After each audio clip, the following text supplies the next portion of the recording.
Hello everyone and welcome to this episode of the Breaking the Blueprint podcast. I'm your host, or one of your hosts, Vinay Palmer, keynote speaker and managing director of Customer Whisperers, and my co-host is... Iqbal Javed. I am the director of Evolved and glad to be here.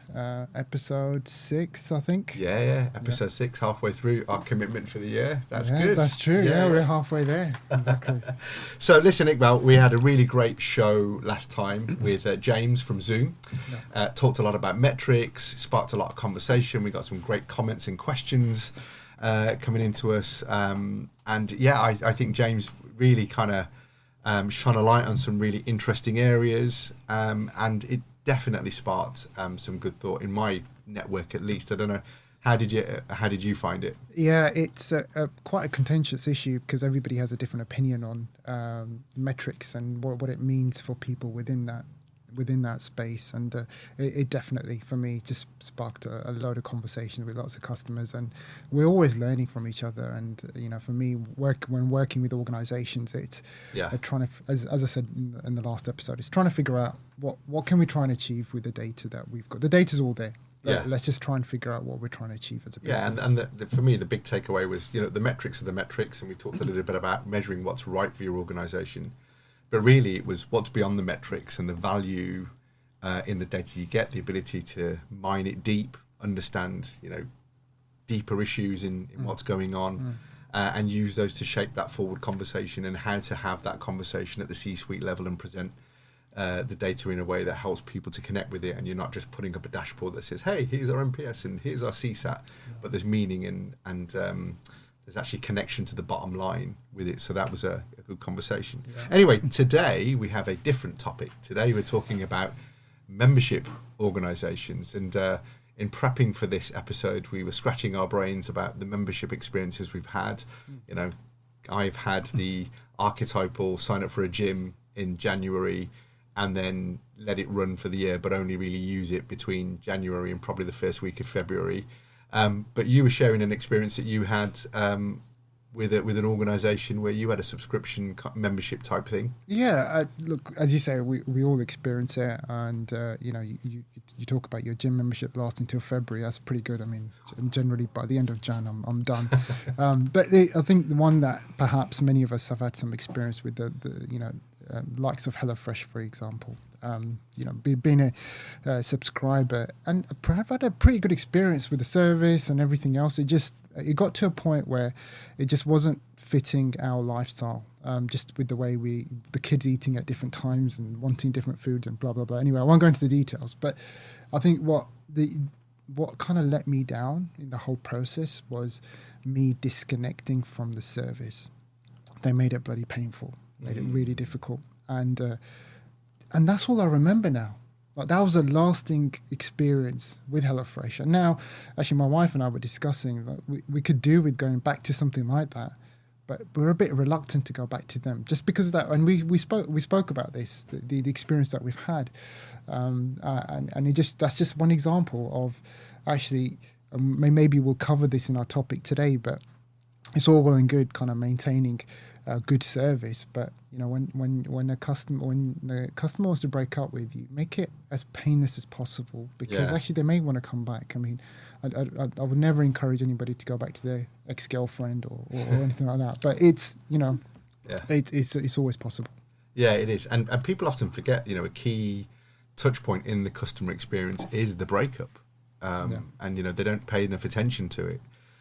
Because a good breakup can leave a good story, and there's always the possibility of coming back. But even when people break up with your organisation, it's what they tell their friends, family, loved ones, etc., about how the experience was. So anyway, look, before we go off into a tangent about relationships and all that kind of stuff, let's introduce our guest for today.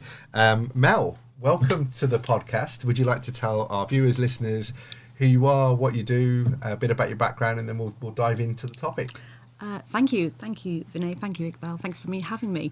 My name's Mel. I'm the director of Agentic Consulting. We're a brand new consulting firm, but we work specifically with the membership sector.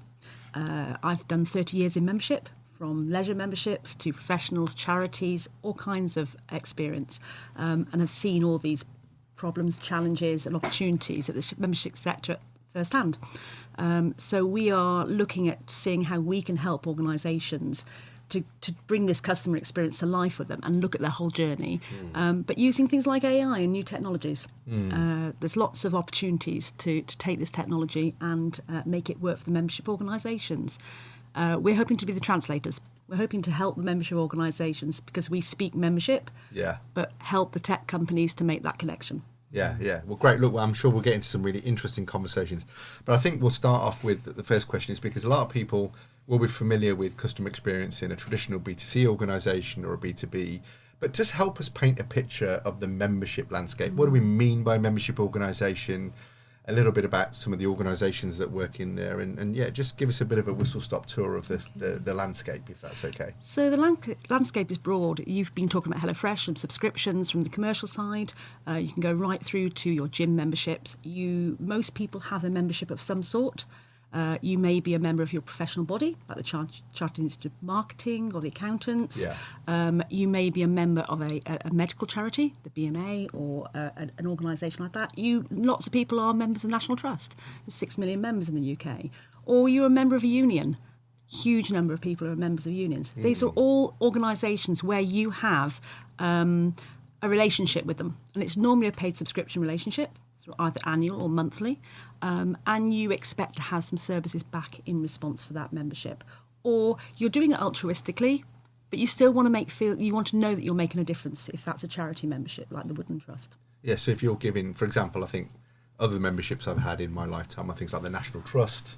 I'm a member of the local Chamber of Commerce here in Birmingham, Institute of Directors I've been a member of, and people like that, as well as gym memberships and stuff. So this is really, I'm paying a regular outlay to an organisation to be part of something in exchange for a value that they're driving or they're delivering for me. That's kind of the basis? Absolutely. And the idea around membership, it is gold dust. It is the golden goose because you have a recurring membership or a recurring payment happening all the time. So for organisations, that's just gold dust compared to other organisations who have to have a transaction every time. You've committed to that for a year or longer. So just on that then, like you talk about paid membership. If we start off perhaps with your kind of basic free membership, there's a lot of that, right? We're members of loads of things that we probably don't remember, but they don't really add much value to us. The question is, why are organisations doing that? What benefits is there in having somebody be a member when actually there's no real commitment on either side, in all honesty. But I see more of that than perhaps before we kind of delve into the paid membership, because that's quite obvious. Like, if I'm paying for something, I expect something back. But if it's just like a Tesco club card, you kind of know what you're getting without a real commitment there, but it doesn't cost me anything as a customer. And the benefits for the organisations are that you have a relationship. You get a brand loyalty to that organisation because you feel part of that organisation. You feel that they're listening to you. You feel that they're doing something slightly different, and you're getting a benefit in another kind from them. And so quite a lot of organisations will start off with a free type subscription, and the idea is then they take you maybe onto that first level, maybe not a loyalty scheme, but another one, and they will take you on that area. It's a good hook in for an organisation to make you feel you're part of a community, part of something. There's a feeling of, a bit of exclusivity. Like, Costco, for example, I'm a member of Costco. And, I don't shop there that regularly, but I shop there frequently enough that I feel like I'm getting value for the membership. But there's a bit of an exclusive club. You're getting, a good deal on some stuff. And there's friction as well, I find, with Costco as an example. Like, to become a member, it's not as, like, you've got to go in and you've got to queue up. And it's crazy that in this day and age, they still, but yet people still do it. It doesn't stop them from becoming a member. But presumably they think they're getting that value, they're getting that community, or they're getting an extra discount or a value that's something that somebody else can't have. And that's where it's going. But lots of organisations have got to the stage where they just take the money at the beginning and then don't think of that as a membership or as a relationship. They just think it's transactional. And a good membership is both transactional, that you get a benefit, saving money or saving time, but you also feel like, I've got my community. I know where I'm going to be. I can talk to these people. They are my people. So, it makes people feel part of something. And if you've got a problem, you can go back to that organisation or that community and talk about it. So that's where they are losing a lot of that relationship at the moment, because they are, I've just got to give transactional value. Yeah. They don't always achieve that. Yeah, I guess there's that part of being taken for granted that once the direct debit or the regular transactions being collected by the organisation, and so clearly the experience, whether you want to translate it as that I feel the value that I'm getting or whatever, is important. So what do these organisations get wrong from your perspective? You've spent a long time in that sector.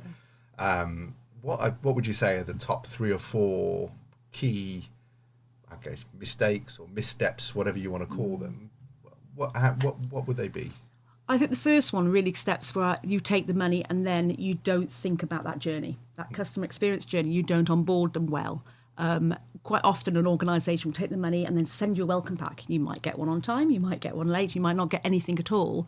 And then they'll bombard you with communications. They'll then stick you on your mailing list and you just get everything. And quite often the organisations will send you the same email, whether you've been there 25 years or whether you've just joined. Yeah. Whether you're a student or whether you're a retired member, you get the same information. We are time short. People are time short. And one of the benefits of being in a membership of an organisation is that you save that person time or money, or you make their life easier. Yeah. And they don't make your life easier. And I guess, being a member of an organisation means that I've exchanged some data that gives you some information about me in a way that if I've just walked into your store, paid via contactless and not exchanged any data, you could forgive the organisation for not knowing enough about me. As you were saying that, I was thinking about a couple of... There's an organisation, I won't say who they are, but I've been a member of for 2 years, and they sent me a welcome letter 2 years into my membership with my card that I'd never received before, saying, welcome to X organisation, a month before my membership was about to expire. Now, I was already thinking about not renewing, but what do you think I did when I received a letter saying, I've been a member for 2 years and hey, welcome to membership. I mean, no apology for forgetting. It is that they are, a lot of these organisations have got stuck into systems. The system is running them and they're not thinking about the member. But that's what the system says I need to do, and I can't change the system, so I'm just going to send it out regardless, or it's going to happen. And they'll just not, they're not joined up, they're not thinking it through. Yeah, and I think that we talk often in CX about this drive for personalisation, for doing that. And as you were saying, the comms as well, I noticed that the newsletter that will come out from said organisations will be exactly the same to me as to anyone else. They'll make no sort of basic curation or personalisation to make it feel different for a member that's 2 years in or 1 year in, or maybe the kind of business that I run versus the kind of business that somebody else runs. It's all very standard and generic. I think generally marketing or marketing campaigns for lots of organisations is just a mail blast of the same email to everyone a lot of the time. It is, but I think just going back to your point, you've got to differentiate between members and non-members first of all. Like, sure, use the generic marketing strategy against those that aren't a member, but a member that's kind of shown you loyalty. You've got data on these people. You can see what their buying behaviour's been like. Maybe what they're doing on social platforms. Do a bit of social listening and really kind of build a picture of what this member looks like, and then build a personalized offer that really meets that person's kind of current needs. And surely, like, I feel like the data's there for us to kind of figure out, but it just goes back to systems. I think that's 100% true. Yeah. So the first one you shared was the lack of personalisation, treating everyone the same. What are other mistakes do you think that they make? So I think they are complacent quite a lot of the time. This is what we've always done. This is what you've had. And I think expectations are changing. What young people want versus somebody that was there, who's been there for a long time, is very different. And so they're still pushing out the same sort of benefits in the same way. They say, but we do email now, or we do a podcast. And they're still using the same content, and they're still not thinking that content through. They're making it hard for people to access the services. If you go onto their website, finding content can be a mire. You can't find it. When the internet came in, many years ago.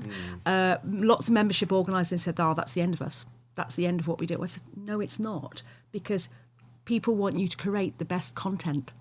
You want to be able to go to your professional body or to the National Trust or to any other organisation and know that they give you what you need, that you know it's right and it's good." So content curation and making sure that they surface really good content that's relevant is something that they really struggle with. Again, partly down to systems, but again, using the behaviours, their data, to understand what are people looking at, what are they interested in. Can we do some active listening? Oh, that's coming up. They don't. They get into this mire. And that's partly driven by a lot of these organisations in the sort of not-for-profit sector are managed by boards and quite heavy governance. So you may be a brilliant engineer and you may be a brilliant marketer, or you might be a brilliant accountant, or you might be a really interesting camping and caravanning member, but you don't know how to necessarily run a membership organisation. And they quite often will drive the agenda because they are quite often the skew. You know, they're the 10% on the end. They're not the 90% in the middle. Yeah. So you get stuck in that rut of just the same thing and not moving the times. Yeah. Okay. So. Okay. Anything else? Maybe a third one, just to wrap this bit up, and then we can. Yeah, I think they aren't doing enough with their data. You started off this podcast talking about data.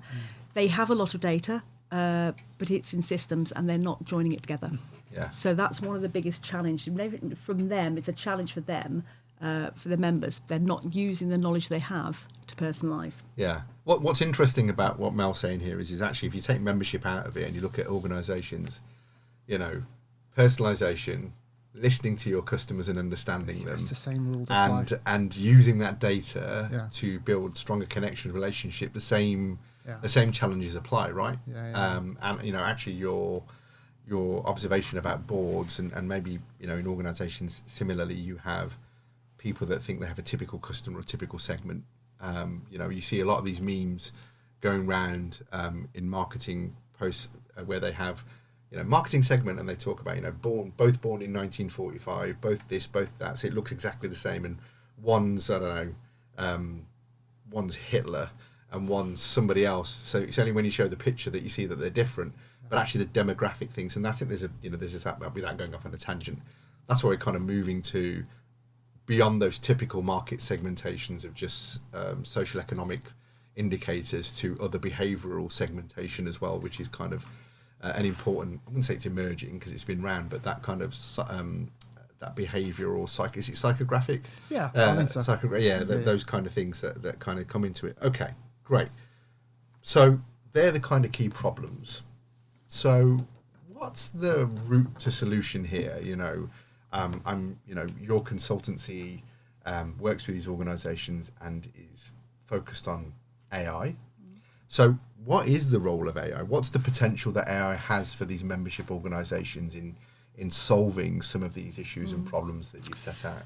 I think one of the biggest potential is that data, that insight. So they've got lots of systems, lots of insight. AI can bring that data together and it can start to look for patterns. And it can start to preempt. One of the things that's really exciting for the membership sector board is, wouldn't it be great if we could take that data and we see where somebody does lapse, and we go back and look at the data and we go, those are the trigger points. That's interesting. And you can map that against other data. So you can actually preempt somebody that's likely to lapse. So if you're with HelloFresh, you suddenly start to order slightly less, or you extend your period, or it could be with a national trust. You can see that they're not visiting the sites anymore. They're not opening the emails. They're not engaging.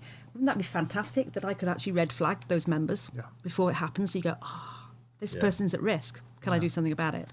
So data and preemptive action is brilliant. Data is a key part of the whole thing. Okay. But then one of the challenges that organisations will often flag up is the data sits in legacy systems. It doesn't talk to anything else. It's not connected in any way. How do you kind of think about that in this context? You're absolutely right. I mean, that's one of the critical problems that the membership organisations, and I'm sure other businesses have as well. So historically, they would have had a membership database, which is really used to transact, would have given you make sure the renewals went out. But now they've got an email database. And so the email information is held there. And the events database is somewhere else. And webinar could be somewhere else. Social listening, you've got lots of different platforms. The really exciting thing around AI and the way data is working now is you don't have to have everything in one place. I worked for one organisation that had one database for everything, whether it was a mug or a woodland or a member, everything was in one database, and it ended up imploding. It just doesn't work. You don't have to use one system. What you need is some clever tech underneath. So either a data layer. So a data layer is really good that it's the brain. It will transact and it will move the information around where it needs it. And lots of organisations now putting data warehousing behind that. So as long as you've got a connection with a membership, you have that connection. You have a membership number where they've logged in to do something, or you've got an email address. You can then start to track that information right across. Yeah, it's like that the golden record.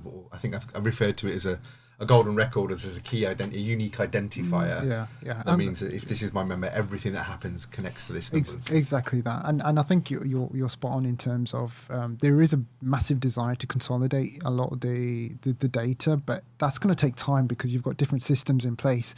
That's why I'm seeing this with a lot of organisations. They have a strategy around looking at Snowflake or Tableau to try and consolidate and create that layer of data that can be tapped into in any which way. I think what's really exciting is how we can start to build agents, essentially, that can go and access data from wherever. It doesn't matter where it is anymore. And that's why it's changing the landscape for so many software vendors out there, because you've got the ability to just drop an agent in and it will just go and find that data, and then it will trigger some follow-up. So just before we delve into the world of AI agents, because, again, we've got a range of listeners and people that view that are super into AI and understand it, but just for everybody to get us all on the same page, can you just very quickly explain the difference between what we call generative AI and an AI agent? What are we talking about here? So this is an area where it's understanding what your outcome is that you want to get to. So generative AI is getting information together. It's creating that knowledge base that you need, whereas you have an agent who's actually interpreting it and then connecting with your member itself. So we've been looking at using AI to surface data, to learn, do insight. Fantastic the speed that things can happen now. You talked about Tableau. Worked with an organisation, gave them some information on the Friday. They created a membership dashboard, was fully integrated by the Monday. It was like, wow, it's amazing. But what's really interesting now is that you can use an agent now to actually interpret that data and feed it back to the customer or the member in real time, so they don't have to wait for somebody to go and look up something. It's immediate. So instead of having to ring between 9 and 5, you can ring at 10 past midnight and go, I need to renew, because that's when I remembered how to do it. I remembered then, and actually I can't figure my way around the website, but somebody would just lead me through it. That's the exciting thing about how natural language AI is now working as well. Yeah, because they both use LLMs. Yes. But generative is input in output out. So it's an instruction to do this for me, do that. Yeah. Whereas agentic is starting to think and reason and do some decision making within what its capability is to be able to kind of go. I saw really a good example on stage the other day. I was at a conference and this guy was demonstrating. Said, it was Chris Hay, a chap called Chris Hay, and he'd put who is Chris Hay, and he showed if you did that with a generative AI, the output that you would get, and then he did an agent, and then the agent talked through, this is the methodology I'm going to use to explore who Chris is. I'm going to search this, I'm going to go here, I'm going to a suggested methodology. Then it went and did it, then it came back with the data, and then it analysed that data, and then came back and it just refined it through a process, which I thought was really interesting. I know this podcast is not necessarily about AI, but that link into how can AI help these organisations in that data space. It feels like taking them beyond just give me some insights from what's driven to take the insights and do something with it. Yeah, you're absolutely right. And I think it's really interesting. I worked for an organisation years ago, and we had a slightly disruptive implementation of a CRM system. We had hundreds and hundreds of complaints. And I looked back on it and I said to them, I need a report on this. I need to know what was going wrong, or how do we fix it? And they came back with 42 complaints. I went, I've done more of that myself. and they weren't learning, they weren't doing that feedback. So you've still got organisations who are not taking feedback at all. They're not even using the feedback that's in their hands. The AI interpretive agents will now say, actually, I did that last time when somebody tried to join and they didn't work. Let me try this approach. If I do that approach, I get more recruitment. So they literally will learn on the job, just like a human, but they're taking all that information in. It's classic membership or call centre stuff where you get a similar complaint or niggle that's coming in. They don't quite record it anywhere. Yeah. And then you have a meeting when it all blows up. Oh, well, I knew about that and I knew about that, but they don't.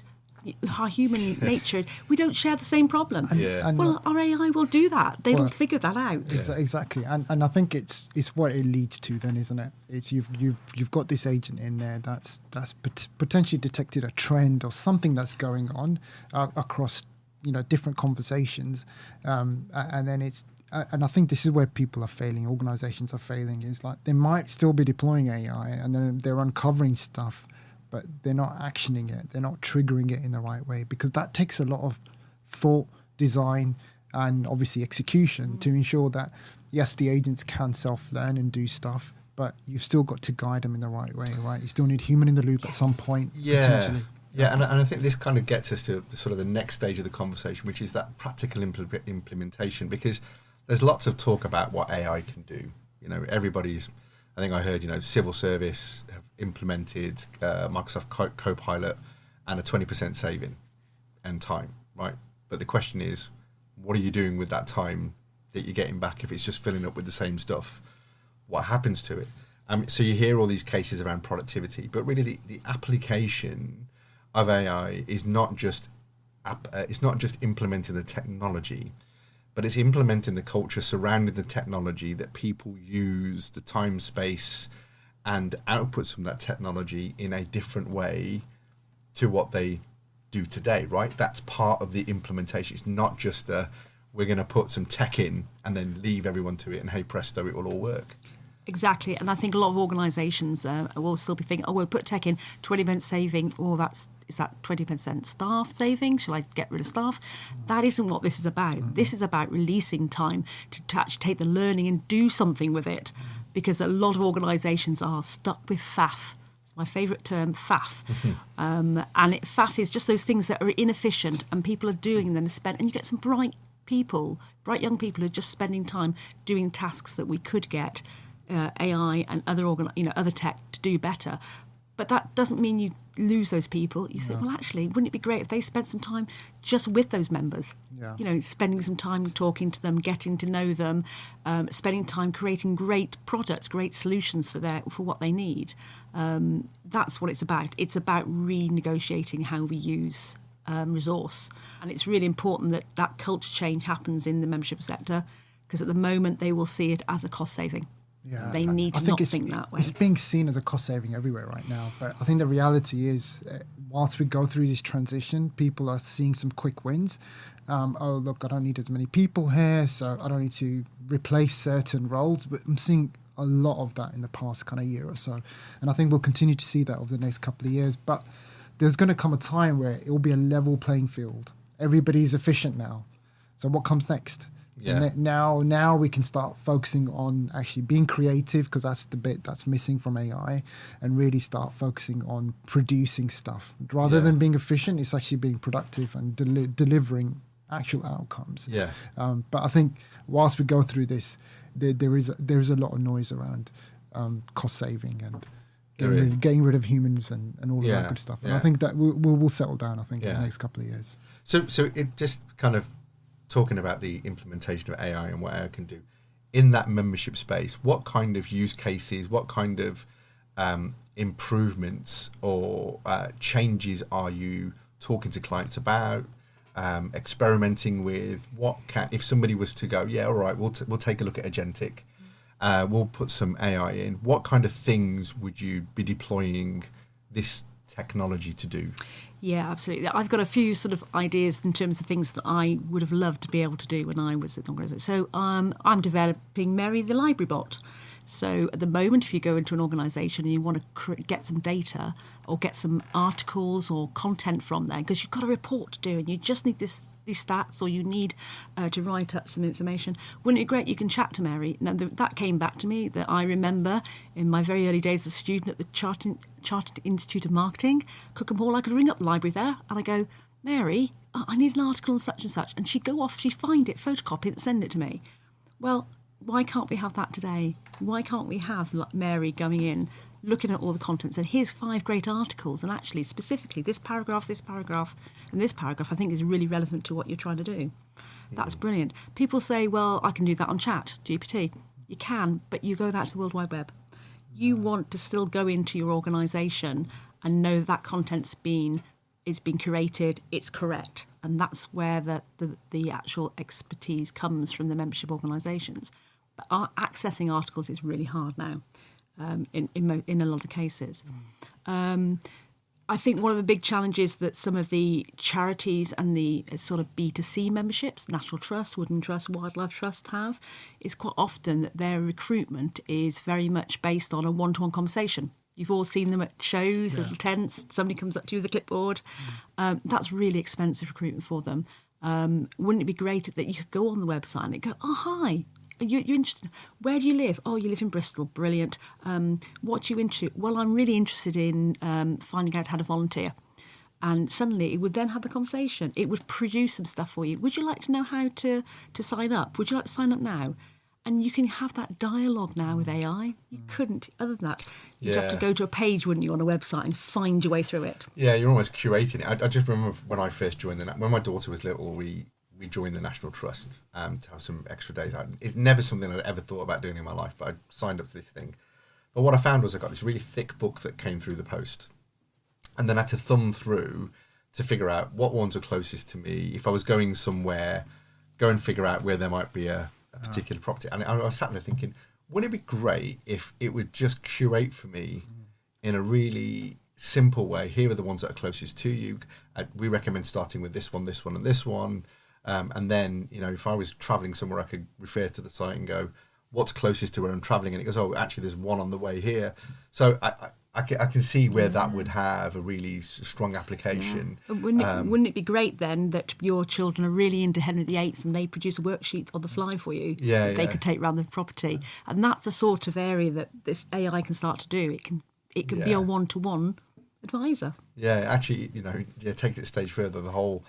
And when you've got young kids and the summer holidays come up, you're like, God, what do I do with them during the summer holidays? To be able to do that, and then it curates that kind of, here are 3 places to go visit, here's 3 worksheets to go with it, here's some activities, and then you kind of get that. It's really great. What else are you?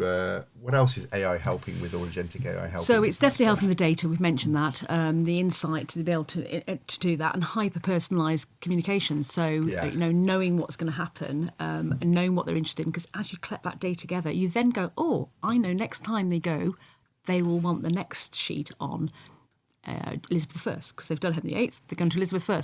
So knowing that and preempting that is really, really important. So not only can data help with your insight for predictive modelling, to know where your growth trend is going to come, where you potentially going to lose people, but you can use that to then create those really personalised communications from your journey.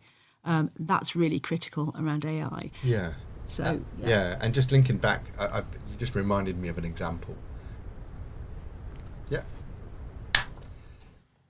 And so I was just thinking about an example the other day, and I wrote about this on LinkedIn in a post. There's a difference between knowing that somebody's travelled on your aeroplane, your bus, your coach, or whatever, and then knowing that they've had a good or poor experience.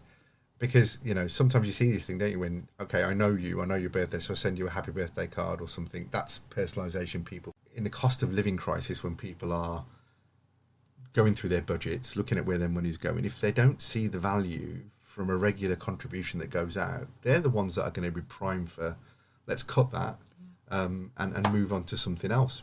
But if you've got value there, the stickiness, the reluctance to go, oh, I don't really want to get rid of that because we get value from it, is important. It's really interesting because you're absolutely right. So many of that, members, well, I told them about that when they joined.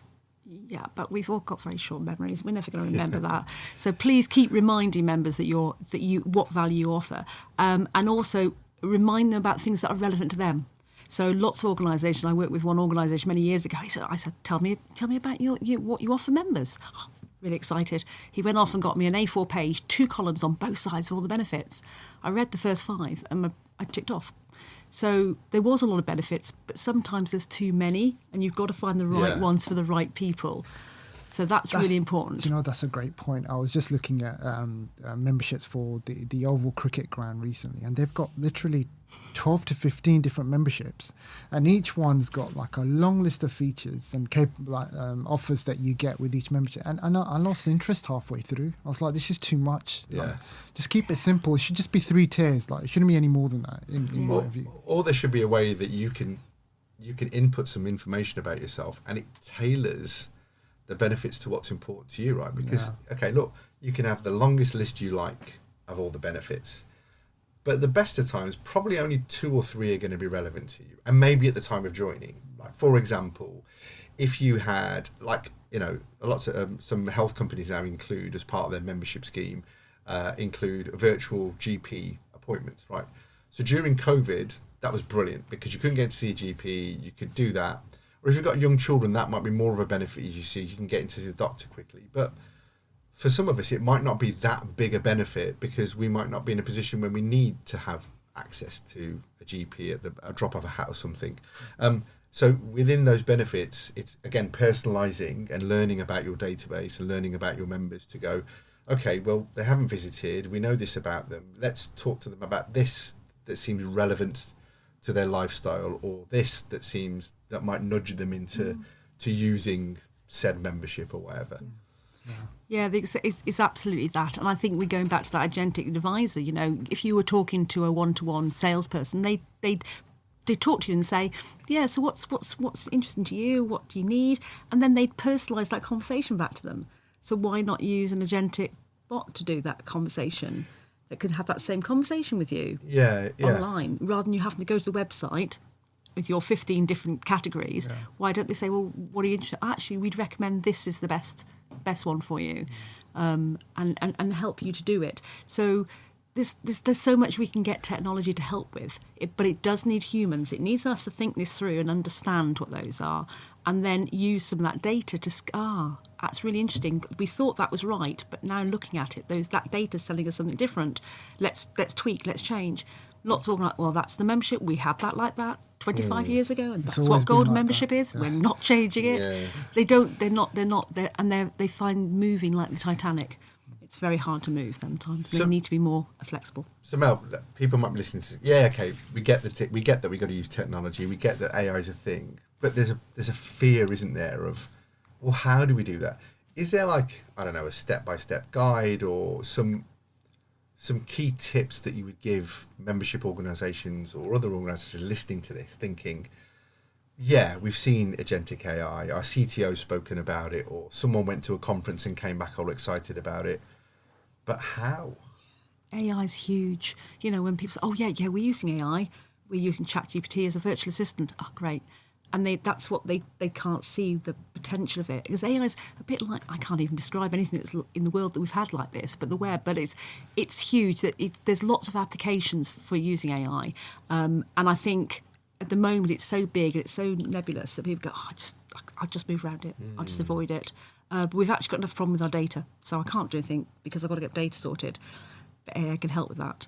So I think what happens is it's going back to my FAF list. It's going back and just spending time reviewing and exploring what you're already doing, and just saying, where are your pain points? Where's your pain points? Where you got trouble? You know, is it the renewals, or is it that you got members that you can't understand what they want and they don't need? One of those challenges. It doesn't matter if it's AI or tech that's solving the problem. You should do a really good review. You know, good. Where are we now? What's happening in the business? What's good? What's bad? What's a pain point for us?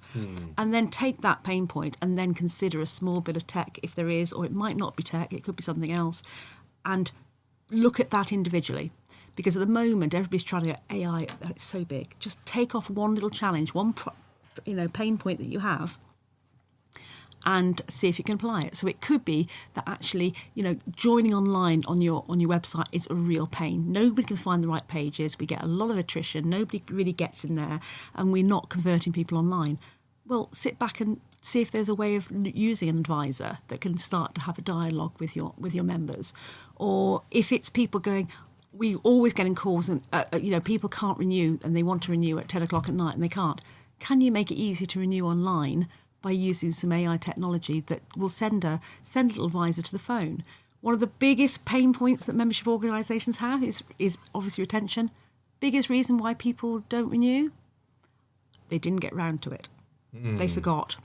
So if you're not on direct debit, and we'll talk about some of the issues about automatic renewals in a minute, I'm sure, but if you're not on direct debit, which automatically renews when you don't realise, okay, that's gone through, which is good for membership organisations, not great for engagement. But if you're not, and you're relying on somebody to fill in that paper form, or to actually go on and do something, people forget. They don't get round to it. Yeah, and it's interesting. It was going to be my next point, actually, because there is some change coming to the industry that's going to force a lot of membership organisations to think differently, right? It's potentially their GDPR moment. Just tell us a bit more about what's coming down the track. So this year there's been a new Act engaged called the DMCC Act, the Digital Marketing Competition and Consumers Act. This has been developed over the last few years, and it's been initiated by some bad practice within maybe membership, but maybe more often the subscription market. Those organisations that have caught you into subscription and you get stuck in it and you can't get out of it. And that's created a great deal of angst around consumers. And so that has got to government, and they are introducing this new act. It was passed this year. It will be implemented next year. The critical things around that is that auto-renewal payments. So whether you're a membership organisation or a subscription business, you will have to have much clearer, transparent renewal and joining processes. You'll have to let people know in a much clearer way that your renewals are coming, and making sure you give people a very easy opportunity to opt out. So you must have opt-in you can online. If you joined online, you need to be able to cancel online without having to ring, fight through different systems. So there's that coming. You'll need to do all kinds of things in terms of the way you produce your offers and making sure they're very much more clearer. Now, the membership sector predominantly does do irregular renewals. And so I think that's less of a worry. But there's also more cooling off periods. So there'll be cooling off periods right at the beginning, which you get with direct debit anyway. But every year you renew, you allow the renewal cooling off period, which isn't currently. That's new, isn't it? That's new. Yeah. So a lot of the bad practices, bad marketing that's been going on will come under the microscope. And there's big fines. They're bigger than GDPR fines. Yeah. So there is a lot. But nobody in the membership sector knows about this. Right. I only heard about it a few months ago. Some of the big charities are very worried because they're worried that people will then join, use their services for a couple of weeks and then cancel them. Which could happen now, but it's the raising the awareness of that. Lots of them you can't auto-cancel. This will surely make it more difficult then, isn't it? Just going back to your point around losing customers because they've forgotten to renew. Now there's more of an excuse to get out of that membership because we've got these policies and regulations that protects our consumer right, which is great for the consumer standpoint, but that's going to have to change the way these organizations behave, the way they sell their services, the way they are more proactive in making sure that they're engaged to a level that guarantees that renewal, that retention for that particular customer. So yeah, it's interesting to see. I mean, I guess with this now, is this regulation in place? So they finished the consultation in February, although it's already been passed. And some of the big organisations like the English Heritage and National Trust are hoping there's going to be some exemptions for them on some of the areas in the Act. They've heard nothing. So as far as they're concerned at the moment, it's going ahead, and it will be implemented by you'll need to be compliant by next spring 2025. Okay. So at this point, we haven't got any more. It's a bit like GDPR. It's all a bit vague. You're not really quite sure. But you're absolutely right. It's all about engagement. It's all about you being much more proactive and valuing your membership relationship. You need to give back that benefit. Yeah, it makes it important. I mean, we always talk about, there are two motivators for change, pleasure and pain. It's either to move away from some pain or move towards pleasure. And I guess if there isn't a motivation yet for organisations to do this, it's coming down the track. So they're going to have to convey value more strongly, understand more about their customers, work harder. Because if customers have now got an easier way to get out, it's kind of like when you think about mobile phones. You remember back in the day when you first had your mobile phone, you get signed into a 12-month contract or an 18-month contract, and then SIM-only deals have come along, and now it's become easy to kind of just move from provider to provider. So organisations have to work harder to keep people locked in, to get them to want to stay. I guess they have to try harder to capture them instead of having captive, trapped customers who can't get out of stuff, because that's not loyalty. I think sometimes people mistake they're still with us as loyalty. No, customers are with you because they haven't found a better option yet, or you don't have a way for them to get out and move to somebody else yet. Yeah, and they take advantage. I mean, and like you kind of understand, like just on the mobile example, like there's this huge shift to eSIMs, for instance. Now, there's no physical SIM required anymore, so that means there's less friction to be able to kind of move between different providers, and that's why, again, goes back to that value point. It's how do you provide more and more value, and it puts pressure on these organizations. I feel for them because it's very competitive, right? When you're trying to, particularly when you're a business trying to sell a service, it's you have to think on your toes now, and because the technology is just changing things for everybody. The way we consume information and services has completely changed the game, hasn't it? I guess the good ones will keep doing great stuff and already have things in place. But I think it calls out those that have been a bit less resting on the laurels, have just taken the fact that people just pay out of a direct debit.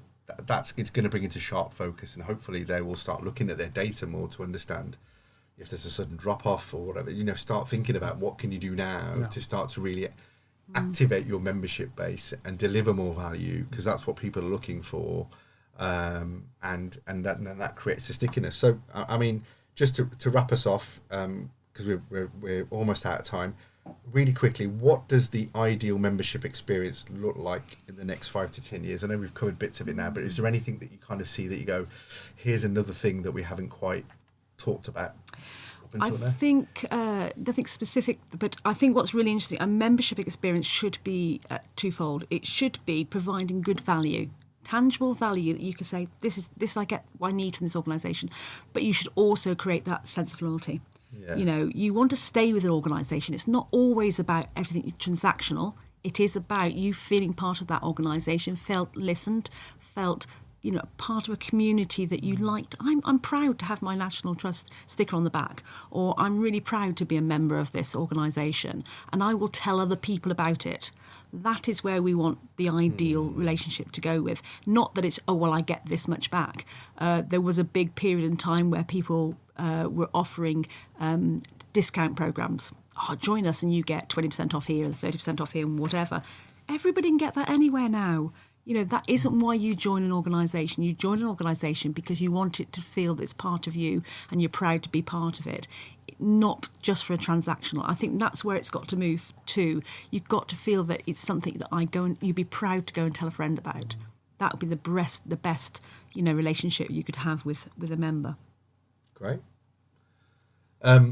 So just key takeaways, and if there's one thing that you could share, we've talked about data, we've talked about dialogue, all these kind of things. If there's one key thing you could share that somebody could come off this podcast and do something immediately, what would that one thing be?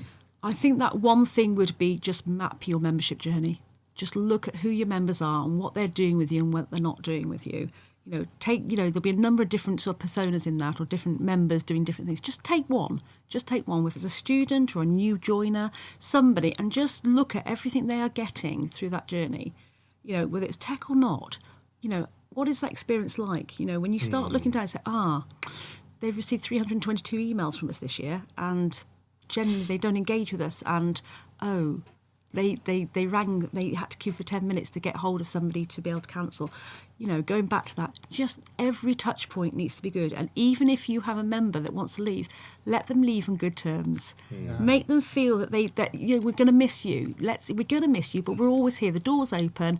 We'd love you to come back, because they will tell other people about a good experience, That's even true. if it's when they leave. That is Yeah, true. and I think for me, in terms of what I've learned, is one of the key things where I think organisations can make a difference is just going back to your point around dialogue, is having an established dialogue with your member.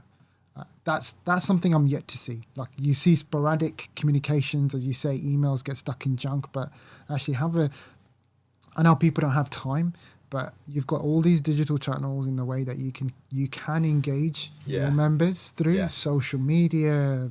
Of course, email is one of those. Maybe even a phone call now and then. You know, if they opt in, that is. It's. I think if you do listen and have that two-way conversation, then I think that can then deliver the outcomes that you've just mentioned there. Absolutely, totally. Great. Well, Mel, thank you so much for coming today. If people would like to get in touch, how can they find you? Where should they go? Tell our listeners where to find you. Yeah, so please visit us at www.agentic-consulting.co.uk. That's our web address, and you'll find some really useful resources on there. We've got some templates. We've got some great articles and stuff around the DMCC Act specifically. So if you've not heard of that, please go and visit that resource. And if you've got any questions, you know, it's easy to get in touch with us there. Great. Well, we'll include the links on the description to this podcast. Mel, thank you very much once Thank again you. for joining us for another great episode of Breaking the Blueprint. And yeah, I mean, next up, what do we have? We've got a couple of exciting things in the pipeline. Won't reveal that just yet because we're working on some really interesting conversations. But until the next time, don't forget to subscribe. Sorry, don't forget to subscribe. Exactly. Yeah. I need to get this game get together. I need to be a pro podcaster. Yeah, don't forget to subscribe, share, tell your friends. If you've enjoyed this podcast, please send us your questions, comments, and until the next time, we'll speak to you soon. Thank you.